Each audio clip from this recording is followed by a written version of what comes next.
ભવભૂતિ લખી ગયા એટલે. પણ વર્તમાન કાળ સુધી જે સર્જકો છે, જે કાવ્યોની રચના કરે, એના માટે પણ આ બહુ મોટી પ્રેરણા છે કે કવિતા એનું નામ કહેવાય જેમાં દેવત્વ હોય, જેમાં દિવ્યતા હોય. કવિતા એનું નામ કહેવાય જેમાં અમૃત હોય. ધન્યાસ્તે કૃતિન પિબંતી સતતમ શ્રી રામ નામામૃતમ, જેમાં અમૃત તત્વ. અને સર્જન એનું નામ કહેવાય કે જેમાં સર્જકની આત્મકલા એમાં પ્રગટ થતી હોય. ભગવાન રામ વિશે આપણા નીતિનભાઈ એક સપ્તક લખ્યું, 7 પદો લખ્યા છે. કેટલા દિવસ પહેલા હું જોતો હતો કે રામ વિશે આપને શું કહ્યું, ત્યારે મને એમ લાગે કે કવિની આત્મકલા કામ કરી રહી છે. કવિની આત્મકલા કામ.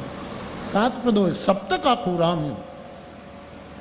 વાલ્મીકી હોય કે ભવભૂતિ હોય, આવી તો કેટલી રામાયણો છે. બધાની પોતપોતાની રામ અર્ચના છે, રામ પૂજા છે, રામ દર્શન છે.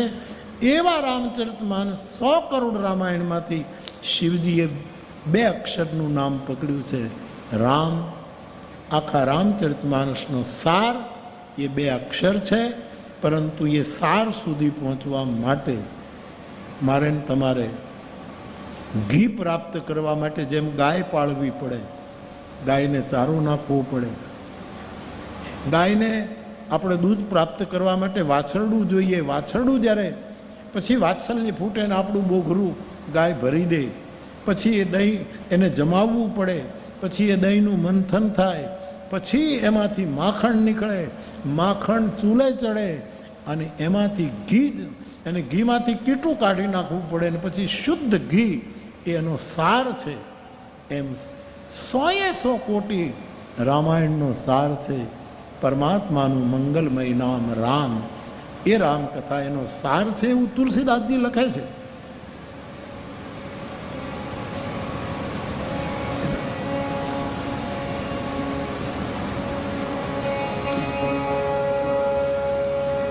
એહી મહ રઘુપતિ નામ ઉદારા,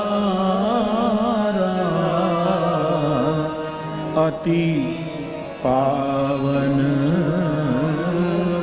પુરાણ શ્રુતિ સાર. તુલસી કહે આમાં રામનું નામ છે અને તમામ શ્રુતિ અને વેદો અને તમામ ગ્રંથોનો સાર છે. રામના સાર અંશ સંમત સબહી કી આરતી શ્રી રામાયણજી કી. એવા રામચરિતમાનસની આ રામકથા મારા તમારી સાથે 9 દિવસ માનસમાં રામકથા કઈ રીતે કહેવાય છે એ વાતને કેન્દ્રમાં રાખીને સંવાદ કર્યો. બાકી અનેક કથાઓ, કેટલી કથા, કેટલા હજાર શ્લોકમાં ભૂસુંડી રામાયણ છે સંસ્કૃતમાં.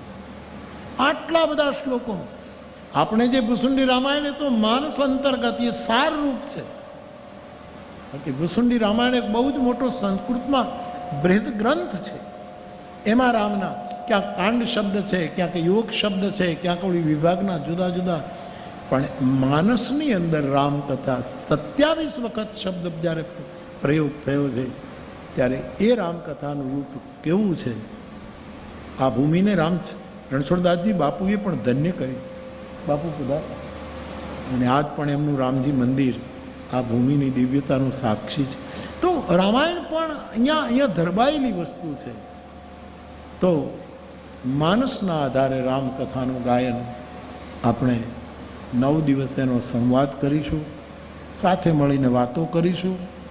મારે કોઈ ઉપદેશ આપવાનો નથી, એ આપણું ગજું નથી. આદેશ પણ આપવાનો નથી, એ પણ આપણું ગજું નથી.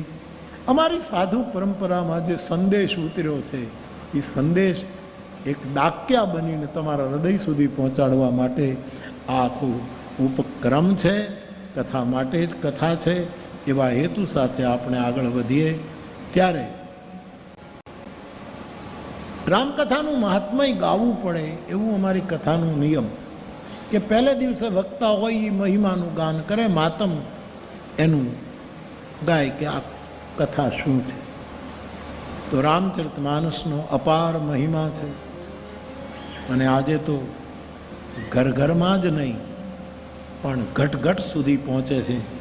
એવું આ પરમ શાસ્ત્ર રામચરિતમાનસ, એનો મહિમા કેટલો ગાઈએ. કથા અનંત છે, નામ અનંત છે, પરમાત્માનું રૂપ અનંત છે, આમાં વપરાયેલા શબ્દો અનંત છે, જેનો કોઈ દિવસ અંત નથી. એવી રામકથા તુલસીદાસજી એની રચના કરે છે અને 7 સોપાન એ કથાને એ ગોઠવે છે. મેં અનેક વાત કહ્યું છે, આપને બધાને ખ્યાલ છે કે વાલ્મીકીજીએ રામાયણ લખ્યું, મૂળ તો વાલ્મીકીજીએ લખ્યું, આદિકવિ છે. એમણે પ્રત્યેક વિભાગને કાંડ નામ આપ્યો છે. બાલકાંડ, અયોધ્યાકાંડ, અરણ્યકાંડ. લંકાકાંડને બદલે એમણે યુદ્ધકાંડ શબ્દ વાપર્યો છે, કાંડ શબ્દ વાપર્યો. તુલસીદાસજીએ કાંડ શબ્દનો પ્રયોગ નથી કર્યો. એ બહુ સારું પણ કર્યું મારી દ્રષ્ટિએ, કારણ કે કાંડ શબ્દના અનેક અર્થો આપણે ત્યાં વર્તમાન જગતમાં થઈ રહ્યા છે કે આ કાંડ થયો ને આ કાંડ થયો ને આ કાંડ. તુલસીદાસજીએ સોપાન શબ્દનો પ્રયોગ કર્યો કે 7 પગથિયાની આ નિસરણી છે. રામાયણ એટલે શું? દાદરો નહીં. આપણે બધા જ જાણીએ, સૌરાષ્ટ્રમાં દાદરો હોય તો એક જગ્યાએ ખીલાથી જડી દીધો હોય. નિસરણી એને ગમે ત્યાં ફેરવી શકાય. આ દિવાલે મૂકો, ત્યાંથી આ દિવાલે મૂકો, ત્યાંથી આ દિવાલે મૂકો, કેટલી જગ્યાએ.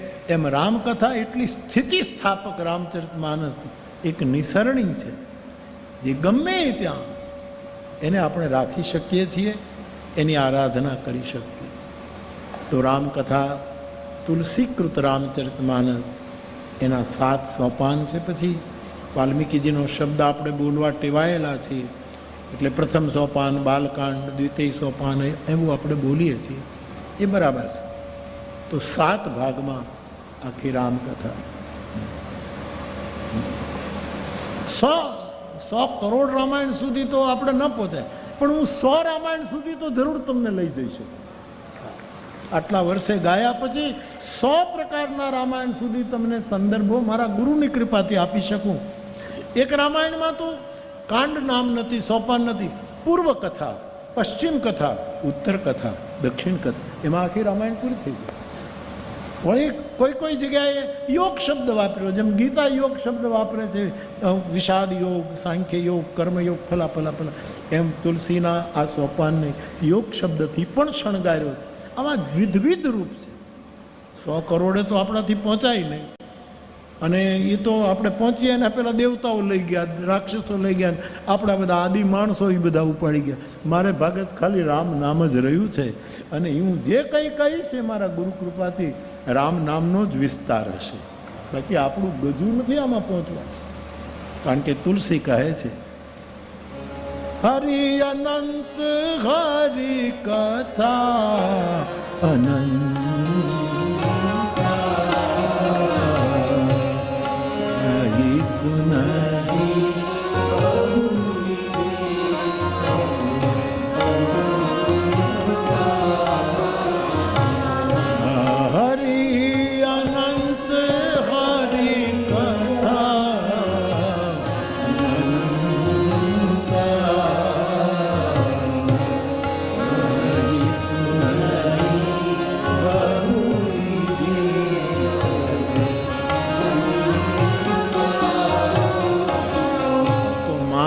રામકથા આ કથાનું કેન્દ્ર બિંદુઓ છે. 2 પંક્તિ મેં જે આ કથા માટે સ્વાભાવિક પસંદ કરી લીધી એ ઉત્તરકાંડની પંક્તિઓ છે. રામકથાનો આરંભ થાય ત્યારે પણ રામકથાનો મહિમા ગવાયો છે કે આરંભ કરનારા અમારા આચાર્યોએ રામકથા શું છે. કોઈએ કહ્યું રામકથા શશિકિરણ, કોઈ કહે રામકથા એ મહાકાલી, કોઈ કહે રામકથા 2 હાથની તાળી. બધાએ પોતપોતાની રીતે રામકથાના આરંભમાં પણ એનો મહિમા ગાયન કર્યું. અત્યારે આ ગોંડલની કથા માટે જે 2 પંક્તિ પસંદ કરી છે, રામાયણના સમાપનમાં રામાયણનો મહિમા છે. કારણ કે રામાયણનો મહિમા આરંભમાં, મધ્યમાં અને અંતમાં ત્રણેય જગ્યાએ છે. એ આપણે આવતા દિવસોમાં એની ચર્ચા કરીશું. 2 શિખર, એક કૈલાસ શિખર અને બીજું નીલગિરી પર્વત. એક કૈલાસ પર્વત અને નીલગિરી પર્વત. પછી તો કથા ત્યાંથી નીચે આવી, પ્રયાગમાં આવી, તુલસીદાસજી સુધી પહોંચી, આપણા સુધી પહોંચી. એ ભગવાનની કૃપા. પણ બે શિખરસ્થ આચાર્ય ભગવાન શિવ અને પરમ બુદ્ધ પુરુષ બાબા કાગભૂષુંડી, એ બંનેએ જ્યારે રામકથા પૂરી કરી ત્યારે રામાયણ વિશે એમણે શું કહ્યું એ ચોપાઈઓ મેં પસંદ કરી છે આ કથા માટે. પહેલાં કાગભૂષુંડીજી ગરુડની સામે રામકથાનું વર્ણન કરીને કહે છે કે આ રામકથા શું છે. એ પહેલી પંક્તિ મેં ઉઠાવી છે. અને બીજી શિવજી પાર્વતીને કહે છે કે આ રામકથા મેં તમને કહી, એ કથા શું છે. આ બે પંક્તિના આધારે આપણે વિસ્તાર સંવાદમાં જઈશું. તો ફરી એક વખત આ બે પંક્તિઓનું સ્મરણ કરી લઈએ એના મહિમાના ગાયન માટે.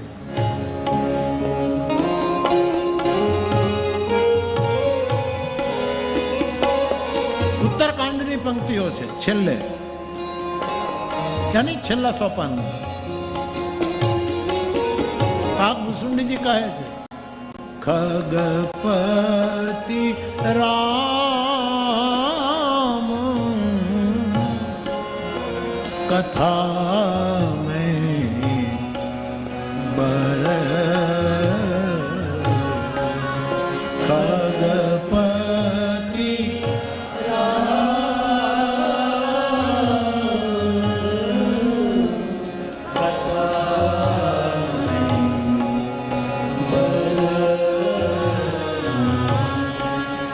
સ્વમતિ બિલાસ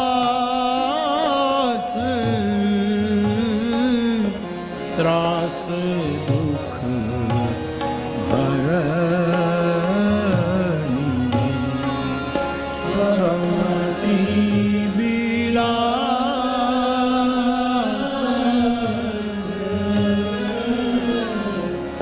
ત્રાસ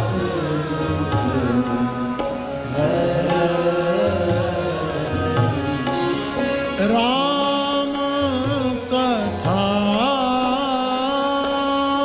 ગિરી જામ